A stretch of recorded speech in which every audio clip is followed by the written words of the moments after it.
مجرم ابن شرطي.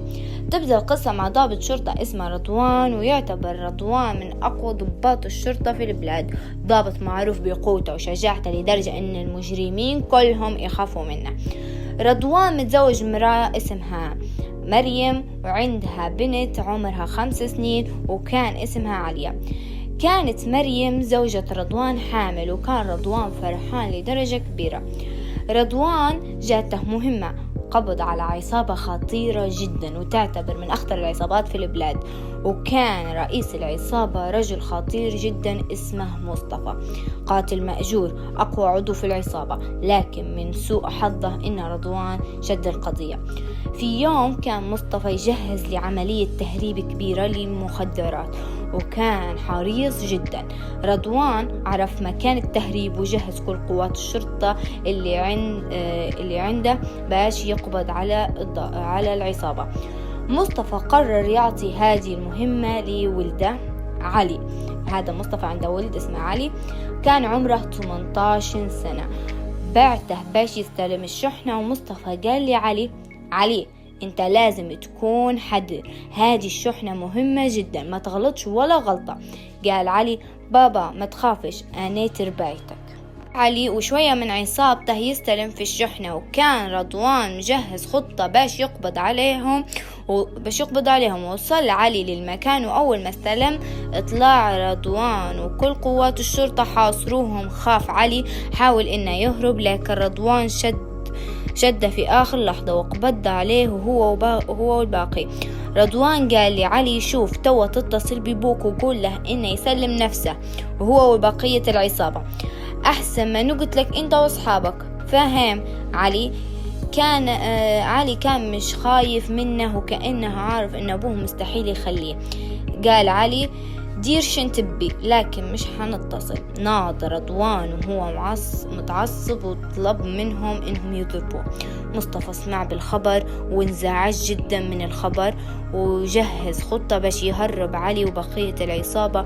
وفي يوم قرر رضوان إنه يغير مكان السجن لسجن آمن أكتر، وركبوا علي والمجرمين في سيارة باش يرفعوهم. علي تسرع وقرر إنه يهرب. ضرب علي الضابط وهرب، وقعد رضوان وباقي الشرطة يجروا ورا علي. ورضوان طلب من علي إنه يوقف، لكن علي ما باش يسمع منه، واضطر رضوان يطلق النار علي. رضوان قبض على علي ورفعه للمستشفى باش يسعفوه، لكن فات الوقت وعلي اتوفى، أي مات يعني. سمع مصطفى بالخبر وفاة ولده الوحيد، وانهار مصطفى من الخبر، وكان حزين جدا من هذا الخبر. وبعد مدة مريم زوجة رضوان جابت ولد، وكانت فرحة رضوان ومريم لا توصف. فرح رضوان لأن هذا أول ولد ليه ويعتبر ولي عهده. وقال رضوان لمريم هذا يلي حياخد مكان بوه، ورح يكون أقوى من بوه، وحنصنع رضوان جديد وحيكون اسمه رضا. شبحت مريم للطفل وابتسمت، وهنا تبدأ قصتنا كبيرة بمناسبة المولود الجديد. انتشر الخبر وفرحة الجميع لرضوان. لما سمع مصطفى بالخبر قرر إنه ينتقم من الشخص اللي قتله ولده. نادى مصطفى إيده اليمين وهو اسمه مروان، وقال مصطفى لمروان زي ما خدام مني ولدي الوحيد وقتله، حتى أنا بناخد منه ولده الوحيد وابنه قتله.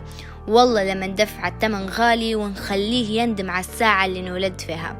مروان قال اللي تبيه حيصير استاذ مصطفى، تعرف كيف تخطف طفل صح؟ مروان ايه. مصطفى معناها برا تصرف وجيب لي الولد حي باش نقتله بيديا. مروان حاضر استاذ. طفل صغير رضا مرض وكان لازم يرفعوه للمستشفى، ورضوان كان في مهمة. كلمة مريم رضوان وقالت له إنه لازم نرفعه رضا، ورضوان كان خايف على صغاره هلبة، وخصوصا الطفل الجديد اللي هو رضا. خاف من أعدائه إنه يؤذوهم، لكن وافق وقالها بري أرفعيهم هو وعليا. قالت له تمام. مشي خدت الولاد والبنية ورفعتهم للمستشفى، حاطة رضا في كروسة ومقعمزة مريم تستنى في دورها. ممرضة وتقول لي مريم تعالي لو سمحتي شوية انت بروحك. ناضت بتمشي قالت لبنتها قبل ما تمشي رد بالك على اخوك خليه معك لين نجي تمام. بنت قالت باهي ماما. مشت مريم شوية وتجي ممرضة تانية لعليا ورضا، وقالت الممرضة لعليا ورضا هذا اخوك. قلت لها عليا ايه هذا اخوي. جت الممرضة بترفع رضا الصغير. قلت لها عليا وين بترفعي اخوي؟ قلت لها الممرضة امك مريم قلت لي نجيبها معاي.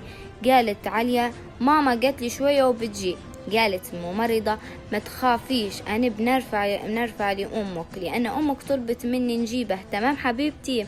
سكتت البنت وهي خايفة. مشت الممرضة هي والطفل وبعد شوية جت مريم لصغارها عليا ورضا، ولقيت رضا مهناش. سألت عليا وقالت لها عليا وين خوك؟ قالت عليا خوي عندك. انصدمت مريم وقالت كيف عندي؟ مش خليتها عندك جي.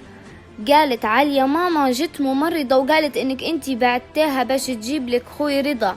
قالت مريم وهي مصدومة وخايفة كيف؟ لا انا ما بعت حد.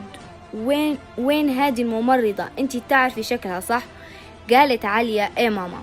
مريم شدت عليا وقعدت تجري وتدور في المستشفى تدور على الممرضة ورضا، لكن مع الأسف ما لقيتش لا رضا ولا الممرضة. مريم انهارت وبكت وعرفت ان ولدها انخطف، واتصلت برضوان وقالت لها انصدم وانهار وطلب من كل قوات الشرطة انهم يدوروا على ممرضة ورضا. جت الممرضة سلمت الطفل رضا لمروان وخدت حق أتعابها وطلب منها تسافر ومعاش تولي أبدا. ومروان جالي مصطفى ومعاه رضا. قال مروان استاذ جبت الولد سليم زي ما طلبت.